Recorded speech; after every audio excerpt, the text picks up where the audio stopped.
Let's talk about buying your first home as a single woman in Australia. For a long time, buying property alone was seen as something that happened later in life, usually after marriage, dual incomes, or years of waiting until the timing was right. That's changed. Across Australia, more single women are stepping into the property market independently and building financial security on their own terms. And honestly, it's one of the smartest long-term financial moves you can make. But there's also no point pretending it's easy. Between rising property prices, interest rates, saving a deposit, and navigating the lending process alone, buying your first home as a single woman can feel overwhelming. The good news is it's absolutely achievable with the right strategy and support. So there's been a major shift in how women approach financial independence. More women are deciding to stop waiting for a partner to buy with, prioritise long-term stability, invest in themselves, build wealth earlier, and create security for their future. Smart. Because while renting offers flexibility, owning property offers stability, equity growth, control over your living situation, long-term financial leverage. And in many parts of Australia, rising rents are making ownership look increasingly attractive. The biggest challenge? Affordability. So let's be real. Buying on one income is harder.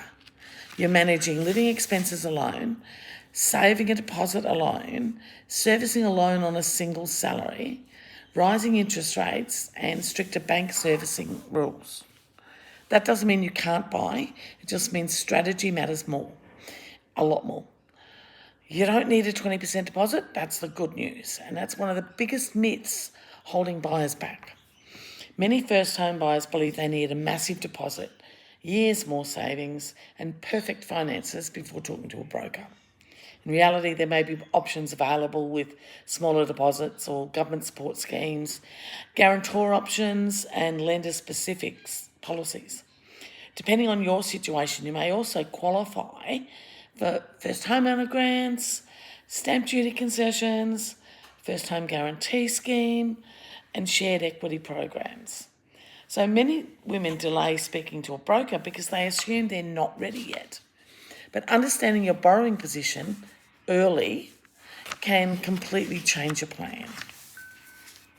A lot of single buyers underestimate what they can actually achieve, especially professionals with stable employment, good savings habits, low existing debt, and strong repayment history.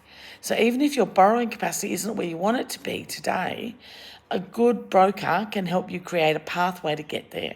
Sometimes small changes can make huge differences, like reducing your credit card limits, consolidating some debt, improving your savings pattern, choosing the right lender, and structuring your application properly.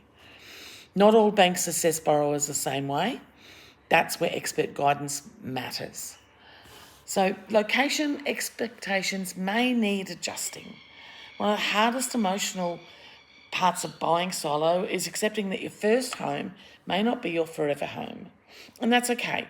For many single buyers, the first step might mean buying an apartment instead of a house, choosing a different suburb, purchasing slightly further from the city, considering townhouses or smaller properties.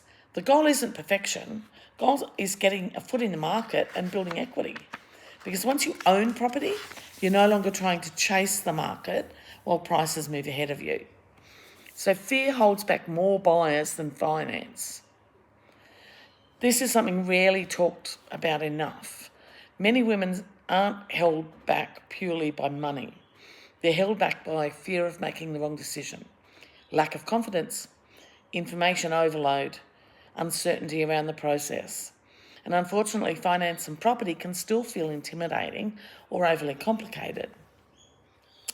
Good mortgage brokers should never make you feel rushed or judged, embarrassed, or not ready enough.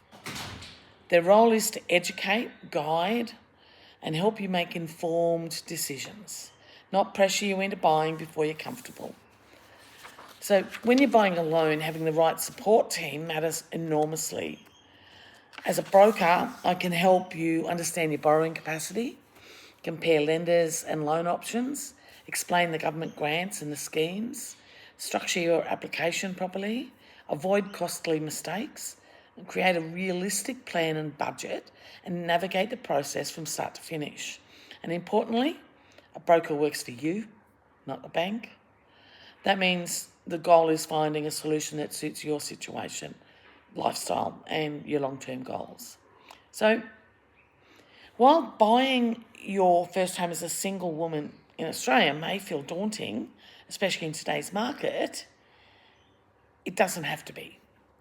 Thousands of women are doing it every year. Not because conditions are perfect, not because they have unlimited money, not because they've got it all figured out. They do it because they decide to stop waiting for the right time and start building a future for themselves. First step isn't buying a property. First step is understanding what's actually possible for you. So if you're ready to explore your options, thinking about buying your first home, even if you're still in the early planning stages, speak with someone experienced. Don't talk to the barbecue experts. You want someone that can give you clarity, confidence, and a personalised strategy. Getting expert advice early can make the entire process feel far less overwhelming. First home may be closer than you think. Have a great day.